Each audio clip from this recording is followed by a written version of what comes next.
आप सभी को हीरा का सलाम। जैसा कि अगला वीडियो जो है इस वैकेंसी के बारे में आप लोगों को हम बताए थे कि इसमें क्या योग्यता चाहिए और क्या कौन कौन सा जो है पोस्ट पे बहाली है। ठीक है, तो आइए हम बात करते हैं यहाँ फिर जो है तृतीय स्नातक जो है सो इस संयुक्त परीक्षा के बारे में जो है हम बात करने वाले हैं। ठीक है, तो इसमें जो है सो आप देख सकते हैं कि इसका ऑनलाइन आवेदन तिथि जो है 14 तारीख से जो है शुरू हो जाएगी। जी हाँ, ये जो है BSSC के जो है बिहार के जो है स्पेशल बिहार कर्मचारी चयन आयोग के तरफ से जो है बहाली ली जा रही है। ठीक है, ये सभी जानकारी जो है अगले वीडियो में जो है हम दे चुके हैं, तो आप जो है नीचे डिस्क्रिप्शन में जो है ये वीडियो का लिंक होगा, आप वहाँ जा कर के इसकी संपूर्ण जानकारी ले सकते हैं। ख़ास करके यहाँ जो हम ये वीडियो अपलोड करने जा रहे हैं कि इस वैकेंसी में, इस बहाली में, इस एग्ज़ाम में जो है कौन से सिलेबस से कैसा प्रश्न पूछा जाएगा, इस सब पे जो है हम आज बात करेंगे इस वीडियो में। यहाँ आपको हम बता दें कि परीक्षा की प्रकृति जो है सो वस्तुनिष्ठ प्रश्न रहेंगे। ठीक है, बिहार कर्मचारी चयन आयोग परीक्षा संचालन नियमावली 2010 के जो है आलोक में 40,000 से जो है अधिक विद्यार्थी जब तक फॉर्म फिलअप नहीं करेंगे तब तक जो है एग्ज़ाम नहीं लिया जाएगा। इस सब के बारे में जो है यहाँ जानकारी दी गई है। ठीक है, और इससे अधिक अगर होते हैं तो उसको जो है चरण बाय चरण विभिन्न चरणों में जो है सो एग्ज़ाम लिया जाएगा। आइए अब जो है हम आपको बात करते हैं कि इसके सिलेबस जो है कहाँ कहाँ से और कौन कौन से बुक आपको पढ़ना चाहिए, जो चीज़ जो है सो इस सिलेबस से आ जाएगा। तो यहाँ सिलेबस की बात करते हैं हम। प्रारंभिक परीक्षा जो है सो एक पत्र सामान्य ज्ञान क्या होगा और जिसके निम्नांकित जो है विषय होंगे। तो यहाँ जो है सो आप देख सकते हैं समान अध्ययन, समान विज्ञान एवं गणित और मानसिक क्षमता जो है जांच, यानी मनोविज्ञान का जो है वो भी जो है जांच होगी। तो इस सब जो है सिलेबस में जो है ये सभी जो है प्रश्न रहेंगे। चलिए यहाँ हम बात करते हैं अब विस्तार से। प्रश्न वस्तुनिष्ठ एवं बहुविकल्पीय होंगे। ठीक है, और यहाँ नेगेटिव जो है सो मार्क भी रहेगा इस एग्ज़ाम में। तो यहाँ आप देख लीजिए कुल प्रश्नों की संख्या 150 होगी। प्रत्येक सही उत्तर के लिए जो है 4 अंक जो है दिए जाएंगे। ठीक है, यहाँ जो है 4 अंक दिए जाएंगे तथा प्रत्येक गलत उत्तर पे जो है सो आपको 1 अंक जो है काट ली जाएगी। ठीक है, यहाँ स्पष्ट रूप से कह दिया गया है। वहीं आपको हम बात करें कि परीक्षा की जो है अवधि जो है, परीक्षा अवधि जो है 2 घंटा 15 मिनट रहेगी। ठीक है, और आपको एक चीज़ और हम बता दें कि प्रारंभिक परीक्षा की जो है सो भाषा किस किस भाषा में रहेगी, ये जो है प्रश्न पत्र, तो आपको हम बता दें कि हिंदी और अंग्रेजी भाषा में रहेगी। ठीक है, वहीं आपको ये भी जान लेना है कि प्रश्न जो बनते हैं तो उसमें बहुत सारे प्रश्न जो है गलत भी हो जाते हैं। तो इसमें जो है ये क्लियर कट में जो है बोल दिया गया है। यहाँ पे अगर प्रश्न जो है आपको कहीं भी गलत नज़र आ रहा है तो यहाँ पे जो है क्लियर कट बोल दिया गया है कि हिंदी एवं अंग्रेजी के प्रश्न पत्रों में कोई भिन्नता होगी तो अंग्रेजी प्रश्न ही मान्य होंगे, हिंदी में जो है मान्य नहीं रहेंगे, क्योंकि अगर गलत हो सकता है तो टाइपिंग वगैरह में गलत हो सकता है, इसलिए अंग्रेजी का जो रहेगा टाइपिंग उसी का जो है मान्य रहेगा। यहाँ ये क्लियर कट कर दिया गया है। यहाँ जो है ये बहुत सारी चीज़ बात है। यहाँ पे जो है अभ्यर्थी जो है पुस्तक वगैरह कैसे क्या ये करेंगे तो इसके बारे में है। तो आइए अब जो हम बोर्ड की बात करते हैं, कौन से बोर्ड से जो है कौन सा बुक हम पढ़े जो इस एग्ज़ाम को हम फेस कर पाएंगे, उसको निकाल पाएंगे।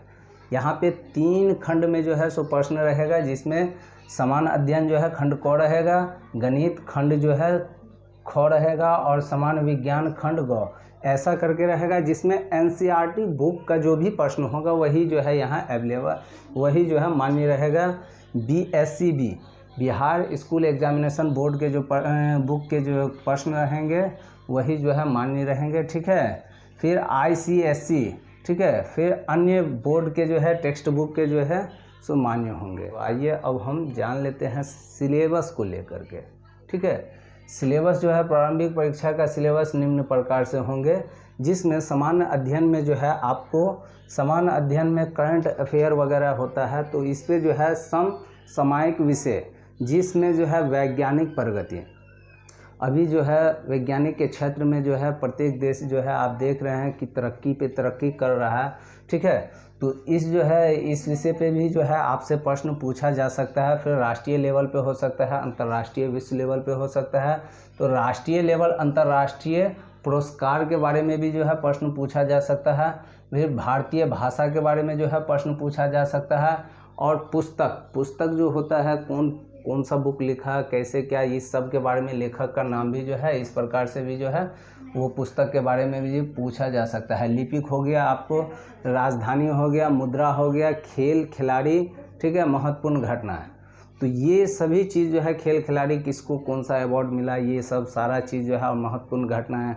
अभी जैसे करंट अफेयर में आप देख लीजिए कि आजू बाजू के देश में जो है मुद्रा पे ले लीजिए तो वहाँ जो है आर्थिक स्थिति कैसे क्या बनी हुई है, तो इस सब पे जो है प्रश्न बनेगा आपको।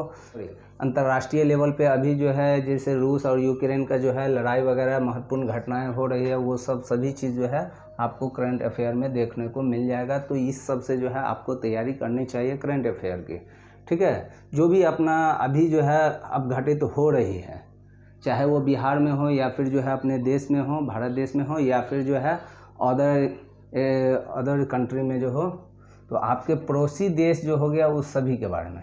अब वहीं जो है समान अध्ययन में आपको हम बता दें कि यहाँ जो है भारत और उसके पड़ोसी देश जो है उस पर भी आपको प्रश्न रहेगा। तो पड़ोसी देश का इतिहास रहेगा आपको, फिर भारत का इतिहास रहेगा, संस्कृति रहेगा, भूगोल रहेगा, आर्थिक परिदृश्य रहेगा, फिर स्वतंत्रता आंदोलन रहेगा, भारतीय कृषि तथा प्राकृतिक संसाधनों की प्रमुख विशेषताएं रहेगी, फिर जो है भारत का संविधान रहेगा, ठीक है, राज्य व्यवस्था होगी, देश की जो है राजनीतिक प्रणाली रहेगी, पंचायती राज्य की रहेगी, फिर जो है सो यहाँ सामुदायिक विकास का जो है इस पे जो है इस विषय से भी जो है आपसे पूछा जा सकता है, पंचायती योजना के बारे में, और राष्ट्रीय आंदोलन, बिहार का योगदान, ठीक है। तो बिहार में जो है खास करके क्या कैसे हुआ है, तो बिहार का इतिहास आपको पूर्णतः मालूम कर लेना चाहिए, क्योंकि आप बिहार के अगर मूल निवासी हैं तो, और ये एग्ज़ाम भी जो हो रहा है वो बिहार लेवल का ही हो रहा है, इसलिए आपको पूर्णतः इसके बारे में जो है जानकारी रखनी चाहिए। चलिए आगे जो है खंड ख में जो पूछा जाएगा, सामान्य विज्ञान एवं गणित, ठीक है। यहाँ आप देख लीजिए, इनमें सामान्यतः जो है मैट्रिक स्तर तक, यानी जो है 6ठी क्लास से लेकर मैट्रिक तक का जो है जो भी उसमें जो है गणित वगैरह का प्रश्न होता है, ठीक है। तो मैट्रिक स्तर के निम्न विषय से प्रश्न पूछे जा सकते हैं। उसमें जो है आपको गणित भी हो सकता है, भूगोल, इतिहास, जैसे यहाँ भी दे दिया है, भौतिक शास्त्र, रसायन शास्त्र, जीव विज्ञान और भूगोल। तो यहाँ जो है आपको जो है इन विषय से जो है कहाँ से 6ठा 7वां से लेकर के और 10वां तक के जो है सो जो भी बुक है उसमें से प्रश्न जो है कहीं ना कहीं से आपसे पूछ दिया जा सकता है। तो खैर आपको हम एक चीज़ बताना भूल गए कि ये जो है सिलेबस, इस सिलेबस की जो है हम तैयारी ऑलरेडी जो है आपको 1 सप्ताह बाद करवाने जा रहे हैं, ठीक है। तो इस चैनल को आप जो है सब्सक्राइब कर ले, और जैसे ही वीडियो अपलोड होगी तो वैसे ही जो है आप उससे भी जो है तैयारी कर सकते हैं। लगभग आपको हम विश्वास दिलाते हैं कि पूर्णतः हम इस सभी विषय पे जो है हम वीडियो बनाएंगे, ठीक है। इस सिलेबस में जितना भी विषय है, हर विषय हर सब्जेक्ट पे जो है वीडियो अपलोड हम करेंगे। आपको इसी चैनल के माध्यम से इस एग्ज़ाम की जो है तैयारी भी हो सकती है, ठीक है। यहाँ आप देखें, फिर यहाँ अगर गणित की हम बात करें तो गणित में जो है संख्या पद्धति से जो है प्रश्न रहेंगे, पूर्ण संख्याओं का जो है अभिकलन रहेंगे, दशमलव वाला जो है शांत अशांत वगैरह हो सकता है, फिर यहाँ दशमलव और भिन्न भी रहेगा, तो भिन्न में वही शांत अशांत वगैरह ये सब आता है, ठीक है। और संख्याओं के जो है बीच जो है परस्पर संबंध रहेगा, फिर मूलभूत अंक, गणितीय जो है संक्रियाएं रहेगी, फिर जो है प्रतिशत रहेगा, परसेंटेज वगैरह जो होता है, फिर अनुपात रहेगा, ठीक है। अनुपात तो आप जानते ही होंगे, समानुपात भी हो सकता है, ठीक है। औसत रहेगा, ब्याज रहेगा और लाभ हानि वगैरह ये सब रहेगा। कुल मिला के ये कहा जाए कि गणित में जो है बहुत ही हौला हौला प्रश्न है, ठीक है। वैसे भी हमको लग रहा है कि बाकी भी सब्जेक्ट में जो है तो इसी प्रकार से कुछ रहेगा। तो आपको इस चैनल के माध्यम से हम लगभग जो है पूरी जो है सब्जेक्ट के बारे में जो है तैयारी हम करवा देंगे। यहाँ खंड ग में जो है ये जो है मानसिक क्षमता जांच, यानी जिसको जो है साइकोलॉजी आप जानते हैं, आजकल जो है लगभग जो नहीं भी पढ़ा है वो भी साइकोलॉजी जानते हैं। तो इस प्रकार के जो है प्रश्न, साइकोलॉजिकल प्रश्न जो है आपसे पूछा जाएगा। इसमें जो है शाब्दिक और गैर शाब्दिक दोनों प्रकार के प्रश्न पूछे जा सकते हैं। इस घटक में जो है निम्न से संबंधित जो है यथासंभव प्रश्न पूछे जा सकते हैं, ठीक है।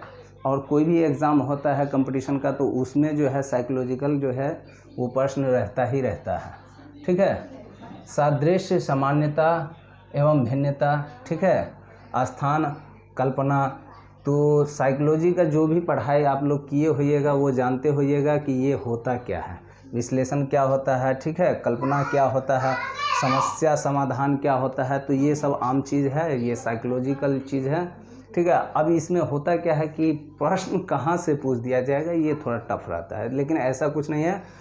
आपको जैसे ही सिलेबस बताया गया है सेम टू सेम आपको यही चीज़ है, क्योंकि ये जो है वहीं से जो है नोटिफिकेशन में ऑलरेडी ये जारी किया गया है कि यही सब पूछा जाएगा, ठीक है।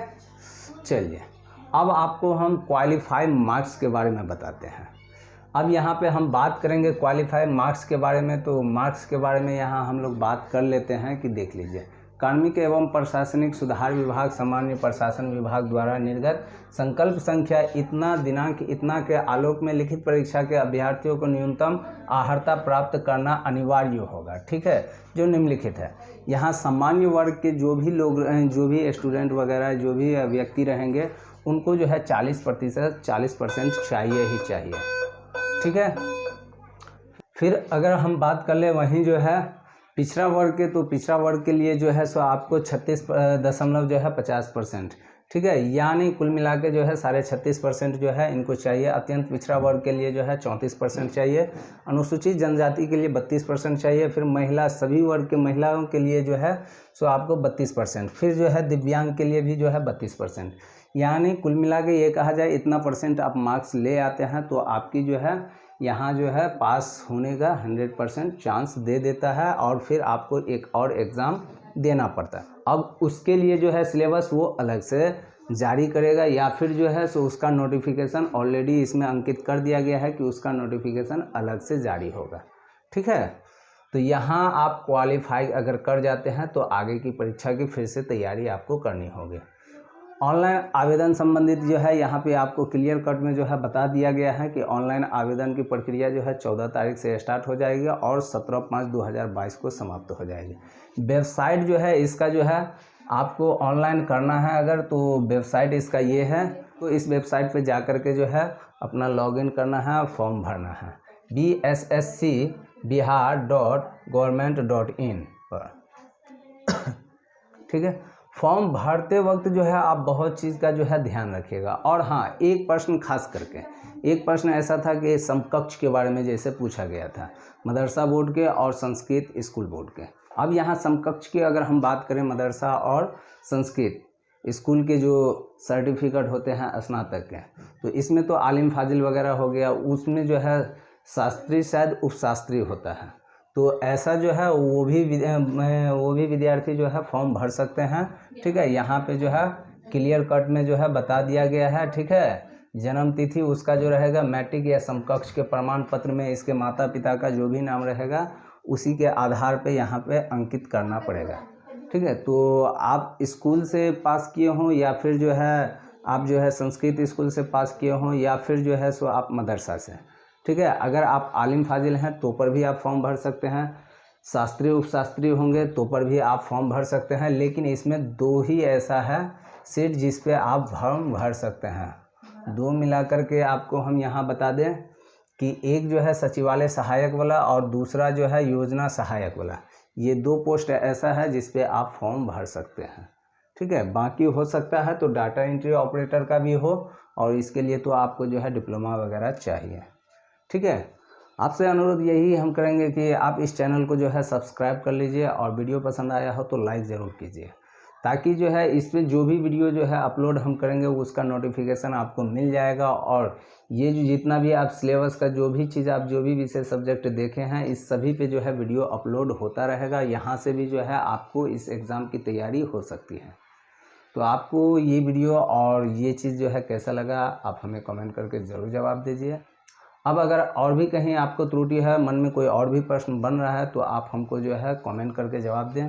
तब तक के लिए अब हमें इजाज़त दीजिए, फिर मिलते हैं आप सभी के बीच।